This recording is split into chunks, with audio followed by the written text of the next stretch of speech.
Full ప్రూఫ్గా పక్కాగా ఒక organisation build చేద్దామనేది ఒక గట్టి నిర్ణయానికి ఆయన వచ్చారు.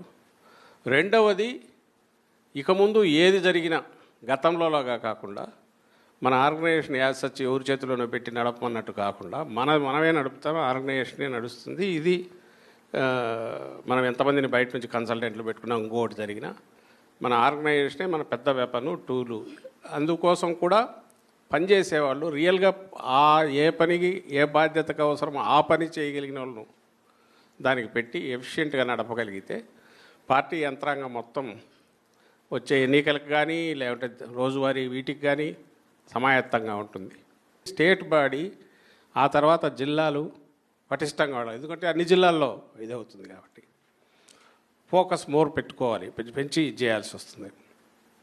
అలాగే మనం తీసుకునే కమిటీకి సంబంధించి ఈ స్టేట్ బాడీ ఎప్పుడైతే మనం పటిష్టంగా చేసుకుని వాళ్ళకు బాధ్యతలు కూడా ఇవ్వగలిగితే కిందకు మనం తీసుకెళ్ళిన తర్వాత వాళ్ళు సూపర్వైజ్ చేయడం కానీ కమిటీలు వేయడము, కమిటీలు వేశాక వాటికి ఏదైనా పని ఇవ్వడము, పని ఇచ్చింది ఎట్లా జరుగుతోంది అక్కడ యాక్టివిటీ, అలాగే ఏ పనులు వాళ్ళు చేయొచ్చు, ఏ యాక్టివిటీస్ టేకప్ చేయొచ్చు.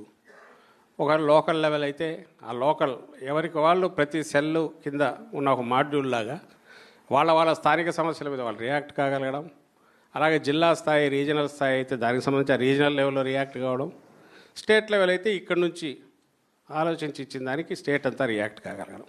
కింద ఫీల్డ్లో అల్టిమేట్ మన గోల్ ఏదైతే ఉందో అసెంబ్లీలో ఉన్న మన అభ్యర్థులు కావచ్చు, మన కోఆర్డినేటర్లు, పార్లమెంట్ స్థాయిలో ఉండేవాళ్ళు, వాళ్ళ విజయానికి రేపు బాటలు వేస్తుంది, దానికి ఉపయోగపడతాయి.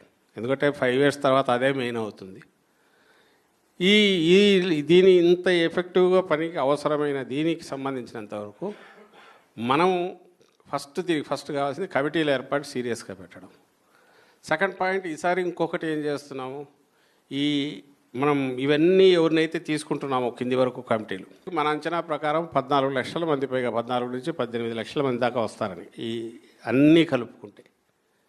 సో వీళ్ళందరూ ఇదే మన బలం మొత్తం.